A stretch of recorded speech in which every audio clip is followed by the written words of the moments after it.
हे अर्जुन, केवल कर्म का संकल्प ही प्राणी के अधिकार में है, उसका फल प्राणी के अधिकार में नहीं।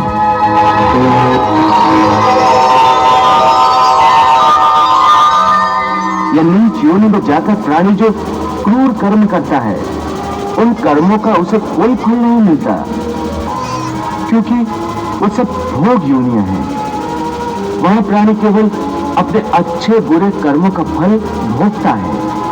इन योनियों में किए हुए कर्मों का पुण्य अथवा पाप उसे नहीं लगता। हे पार्थ, केवल मनुष्य की योनि में ही किए हुए कर्मों का पाप या पुण्य होता है, क्योंकि यही एक कर्म योनि है। इसका अर्थ यह हुआ कि यदि कोई पशु किसी की हत्या करे तो उसका पाप उसे नहीं लगेगा, और यदि कोई मनुष्य किसी की अकारण हत्या करे तो पाप लगेगा। बिल्कुल ठीक।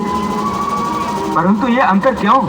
इसलिए कि पृथ्वी लोक पर समस्त प्राणियों में केवल मनुष्य एक ऐसा प्राणी है जो विवेकशील है, वो अच्छे बुरे की पहचान रखे। दूसरा कोई भी प्राणी ऐसा नहीं कर सकता। बकरी का उदाहरण लो।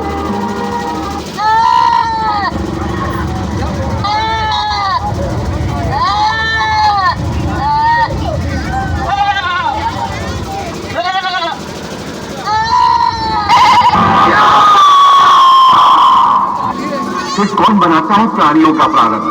प्राणियों के अपने कर्म। अर्थात ये कि प्राणी जैसे कर्म करेगा उसका वैसा ही फल पाएगा।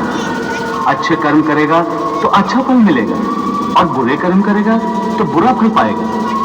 यही जो प्राणी के अच्छे बुरे कर्मों के अच्छे बुरे फल का हिसाब है, इसी को प्रारब्ध कहते हैं। अपने पुण्य कर्मों के फलस्वरूप सुख और अपने पाप कर्मों के फलस्वरूप दुख प्राणी को इसी जन्म में या अपने अगले जन्म में भोगना ही पड़ता है।